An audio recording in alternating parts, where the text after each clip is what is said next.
Ledakan drone menghantam 6 wilayah Rusia pada Rabu 30 Agustus 2023 pagi waktu setempat. Diberitakan dari New York Times, serangan ini terjadi setelah Ukraina semakin mampu membalas jauh ke dalam wilayah Rusia. Serangan tersukses Ukraina kali ini dilaporkan merusak 4 pesawat kargo militer Rusia di lapangan terbang kota Pskov dekat perbatasan dengan Estonia. Gubernur setempat mengunggah video asap mengepul dari lapangan terbang. Ia mengatakan drone merusak pesawat tersebut tetapi tingkat keparahannya tidak disebutkan. Pada pagi hari juga, pertahanan Rusia menangkis serangan drone di laut dekat Teluk Sevastopol, Crimea. Demikian informasi dari gubernur setempat yang ditunjuk Moskwa, Mikhail Razovzayev, dikutip dari TASS. Sevastopol adalah pangkalan armada Laut Hitam Rusia. Rusia juga menyerang Ukraina pagi itu yang menargetkan setidaknya 3 wilayah dan menewaskan sedikitnya 2 orang. Pejabat lokal di Kiev mengatakan serangan ini adalah yang paling signifikan di wilayah tersebut dalam beberapa bulan terakhir. Masih pada Rabu, Rusia menghancurkan 4 kapal militer Ukraina yang membawa sekitar 50 tentara di Laut Hitam.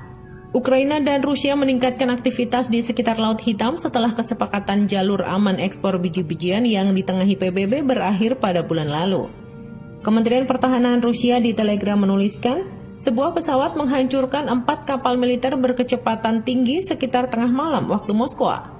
Kapal-kapal itu membawa pasukan operasi khusus Ukraina dengan jumlah total hingga 50 orang. Kementerian Pertahanan Rusia menyatakan bahwa kapal-kapal itu membawa pasukan operasi khusus Ukraina dengan jumlah total hingga 50 orang. Namun kementerian tersebut tidak memberikan rincian lokasi tepatnya insiden terjadi di Laut Hitam.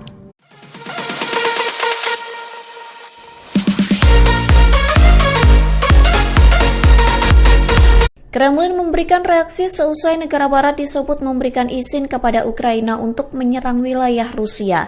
Terlebih seusai izin tersebut, Ukraina semakin gencar menyerang wilayah Rusia dengan serangan pesawat tak berawak. Tak tanggung-tanggung, Ukraina melancarkan serangan drone ke 5 wilayah Rusia selama 4 jam non-stop. Menanggapi kondisi tersebut, mantan Presiden Rusia Dmitry Medvedev buka suara yang ditulis melalui akun Twitternya. Ia mengatakan Rusia tidak akan ragu lagi menyerang negara anggota NATO. Hal itu terjadi jika serangan Ukraina terus-menerus dilancarkan ke wilayah Rusia.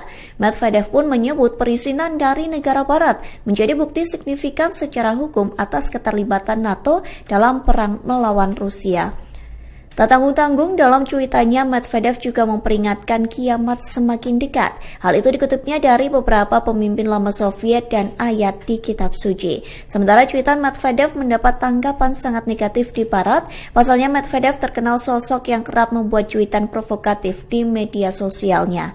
Namun beberapa kali cuitan bernada ancaman itu tidak pernah terbukti, sebaliknya justru memicu